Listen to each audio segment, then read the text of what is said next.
ध्वनि, दिखावे पर बहुत अधिक भरोसा मत करो। वर्जिल। भाई लकड़हारे, मुझे इस पिंजरे से निकाल दो। मैं जीवन भर तुम्हारा उपकार मानूंगा। नहीं नहीं, बाहर निकलकर तुम मुझे खा गए तो? नहीं भाई, मैं वचन देता हूँ, मैं तुम्हें नहीं खाऊंगा। तुम वचन दे रहे हो तो ठीक है, मैं खोल देता हूँ पिंजरा। हा हा हा, तुम कितने मूर्ख हो। क्या कभी कोई अपना शिकार इस तरह छोड़ता है? फिर मैं तो 2 दिन से भूखा हूँ, तुम्हें खाकर भूख मिटाऊंगा। पर तुमने तो वचन दिया था।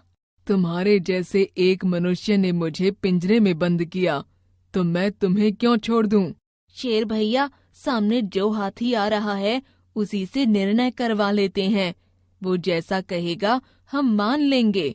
हाथी भाई, मैंने शेर को पिंजरे से निकाला और अब यह मुझे खाना चाहता है। तुम ही बताओ, क्या यह ठीक है? शेर तो जंगल का राजा है, जैसा चाहे कर सकता है। इसे यदि भूख लगी है तो तुम्हें क्यों न खाए? देखा? शेर भैया, एक भेड़िया सामने से आ रहा है, बस इस भेड़िए से और पूछ लेते हैं। ठीक है, भेड़िए से भी पूछ लेते हैं। मैंने पिंजरे में बंद शेर को बाहर निकाला, अब यह मुझे खाना चाहता है, क्या यह ठीक है?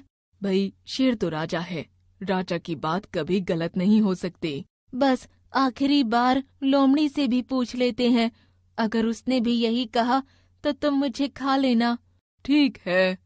लोमड़ी बहन, मैंने इस शेर को पिंजरे से निकाला और अब यह मुझे ही खा जाना चाहता है, क्या यह ठीक है? क्या बात कर रहे हो? यह जंगल का राजा है, यह पिंजरे में बंद हो ही नहीं सकता।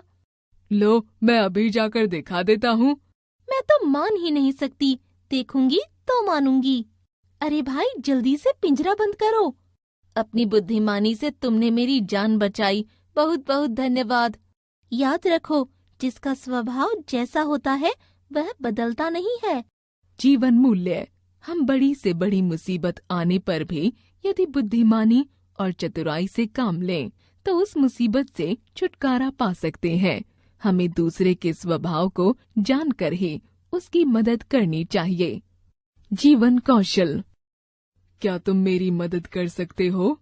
ठीक है, पर आप किस तरह की मदद चाहते हैं? तुम मेरे साथ उधर चलो, तब मैं तुम्हें बताता हूँ।